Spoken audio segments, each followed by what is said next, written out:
இன்றைக்கி வீடியோவில் இட்லி மாவு தீர்ந்து போச்சு, டிஃபன் என்ன செய்யலாம் அப்படின்னு யோசிச்சுட்டு இருக்கீங்களா? அப்போ வாங்க இந்த ரவா தோசையை டக்குன்னு செஞ்சிடலாம். நல்லா மொறுன்னு கிரிப்ஸியாக சூப்பராக இருக்குங்க. செய்கிற டைமும் 10 நிமிஷத்தில் பண்ணி முடிச்சிடலாம்.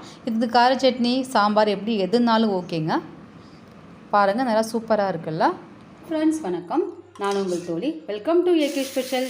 வீடியோக்குள்ளே போகிறதுக்குள்ளே என் சேனல் சப்ஸ்கிரைப் பண்ணிக்கோங்க. அப்படியே பக்கத்தில் இருக்க பெல் ஐக்கானே கிளிக் பண்ணிக்கோங்க. இப்போ வாங்க வீடியோக்குள்ளே போகலாம். ஒரு புடி அளவுக்கு மல்லி இலை நைஸாக கட் பண்ணி எடுத்துக்கோங்க. கொஞ்சமாக கருவேப்பிலை பொடியாக கட் பண்ணி வச்சுக்கோங்க.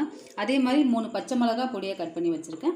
ஒரு பெரிய வெங்காயம் எடுத்து இந்த மாதிரி குட்டி குட்டியாக கட் பண்ணி வச்சுருக்கேன். இது எல்லாத்தையும் இப்போ மிக்சிங் பவுலில் சேர்த்துக்கலாம்.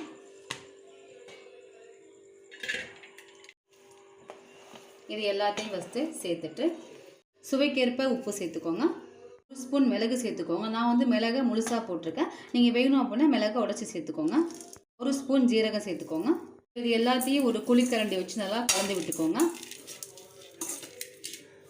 இப்போ இதில் வந்து 1 கப் ரவை சேர்த்துக்கோங்க. 1 கப் அரிசி மாவு சேர்த்துக்கோங்க. 1/2 கப் மைதா மாவு சேர்த்துக்கோங்க. நீங்கள் இந்த மைதா மாவுக்கு பதிலாக கோதுமை மாவு இல்லை அப்படின்னா கார்ன்ஃப்ளவர் மாவுக்குள்ள சேர்த்துக்கலாம். இப்போ இது எல்லாத்தையும் நல்லா கலந்து விட்டுக்கலாம்.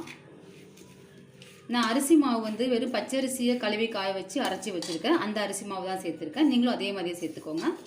இது எல்லாத்தையும் இப்போ தண்ணி விடாமல் ஃபஸ்ட்டு கலந்துக்கலாம்.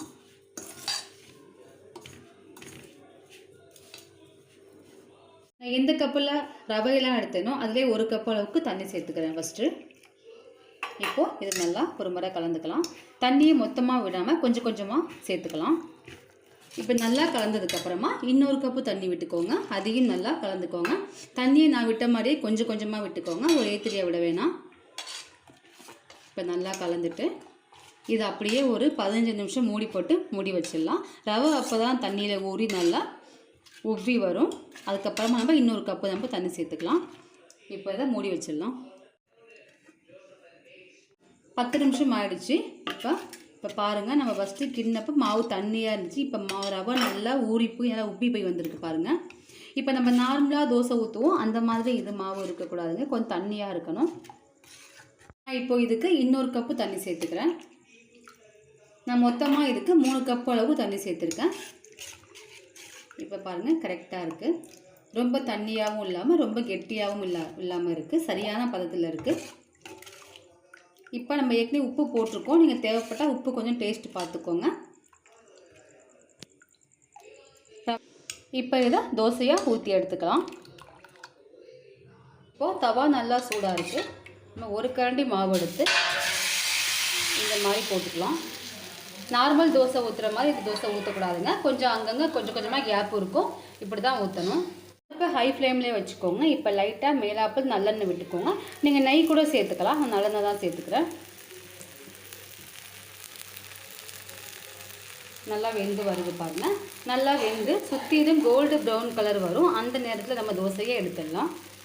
இப்போ பாருங்கள், தோசை 4 பக்கமும் ஃபுல்லாக வெந்துருச்சு. இங்கே பாருங்கள், நல்லா முருகலாக ஆகிடுச்சு. இப்போ நம்ம தோசையை எடுத்துடலாம். நல்லா மொறுன்னு கிரிப்ஸியான ரவா தோசை ரெடிங்க. ரொம்ப சூப்பராக இருக்கும். நீங்கள் வீட்டில் தோசை மாவு இட்லி மாவு இல்லை அப்படின்னா இந்த மாதிரி ட்ரை பண்ணி பாருங்கள். இந்த ரவா தோசையை சட்னி சாம்பாரோட பரிமாறணும் அப்படின்னா அவ்வளோ சூப்பராக இருக்குங்க. நான் இதுக்கு தேங்காய் சட்னியும் சாம்பாரும் வச்சுருக்கேன். அவ்வளோதாங்க. நீங்களும் இதே மாதிரி உங்கள் வீட்டில் ட்ரை பண்ணி பாருங்கள். எப்படி இருக்குது என்னன்னு சொல்லிட்டு கமெண்ட்ஸில் சொல்லுங்கள். வேற ஒரு வீடியோவில் பார்க்கலாங்க. தேங்க்யூ.